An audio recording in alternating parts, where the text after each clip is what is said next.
I said, walk right in, sit right down, but please keep your distance from me. We can have a little talk, we can take a little walk, as long as there's 6 feet in between.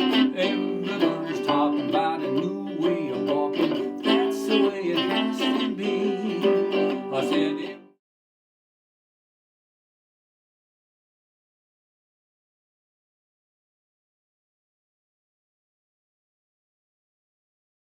Hey, it's Shane Spiel, and let's get into the PoorMan'sGuitar.com Awards.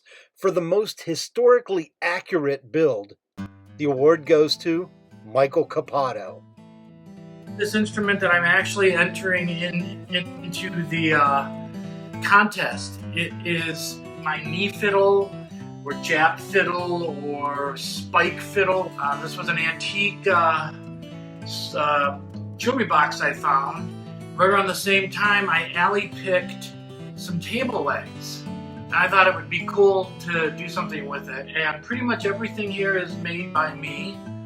The fingerboard is at least 100, if not 110-year-old piece of lath from the house next door. All these houses were built between 1900 and 1910. So it was original lath from a lath and plaster wall. I carved my own tuner. This is a CB Giddy Bone nut, and the tailpiece is actually a hunk of silver spoon.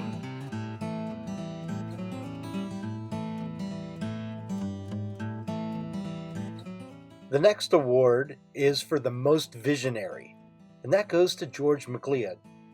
Whenever I was judging for the most visionary, I was looking for instruments that had a lot of forethought. George's pair of cigar box guitars are made perfectly for a left-handed performer and a right-handed performer. There must have been a lot of thought going into these guitars, and I just want to say, well done. The MacGyver Award goes to Jason Carter. Yeah, Jason's back. He won with his cassettes in an earlier contest, and he's back with this amazing lap steel. Let's face it, if you put switches from Frankenstein's laboratory on your guitar, you've got to win something. Check out the demo.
Shane for putting those videos together, and to everyone, congratulations to all of the winners. Shane was frantically video editing earlier today and uploaded, and Nick got them all in there, so good stuff. And now, without much more babbling on, it is time to announce the grand prize winner and recipient of the $250 CB Giddy gift certificate, bragging rights and eternal strutting justification, to Mr. Daniel Walter and his rocket lap steel. Got a photo, I think several photos of it here. When we first saw the photos of this thing coming down the line, it just knocked our socks off, I tell you. Daniel submitted several instruments to the contest, but this one definitely stood out. And he submitted this just moments before the deadline for submissions, and I believe he was busy working on it right up until the end. He had been working on it for about a year, laminating woods together, and I know, especially if you're on a phone, you're not going to be able to see all of the detail. We will be posting larger photos on cbgiddy.com and elsewhere soon, so you can really check out the insane amount of detail that went into this incredible build. It is a lap steel. I believe it's, can't even tell, six string lap steel, dual humbuckers in there, and just the amount of lamination. I'll read you what he wrote so I don't have to babble too much. It took 6 Padron cigar boxes to build this thing. 3 for the body and another 3 tops cut for trim. The wings were fed through a table saw at full height, that being the cigar boxes, and both sides hinge open. He had to cut balsa wood and soak them in glue and just all sorts of stuff to get that body put together. Limited edition Gibson style bridge with a piezo under each string, hooked up to an active preamp made by Tone Monster, which he received as a gift. A J-bass wiring harness for the mag pickups. Piezo bridge is nice and clean and crisp, he says. He wanted a headless guitar with a head. So as you can see, the tuners are down there at the tail end, but he's still got a headstock up there. So the tuners are out back on the zebra wood tailpiece, and it takes the full length of the string to reach the furthest one. And the strings on the headstock are only there for show, he says. The black design marks are all wood burned, and it morphed many times during the build. Sound holes tend to be an inch with multicolored wood.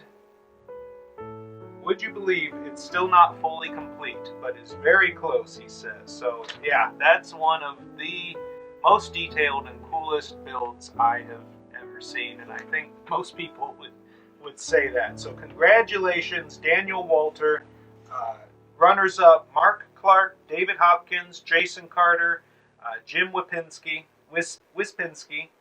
and then the Poor Man's Guitar winners, Best Demo Video, David Hopkins, Most Visionary, George McLeod, Historically Accurate, our good buddy Michael Capato, and the MacGyver Award to Jason Carter as well. So, congrats everyone. Thank you again for taking part in this build. I hope that from all of it, whether you built and entered a guitar or instrument or not, I hope that some cheer and hope and joy and entertainment was spread.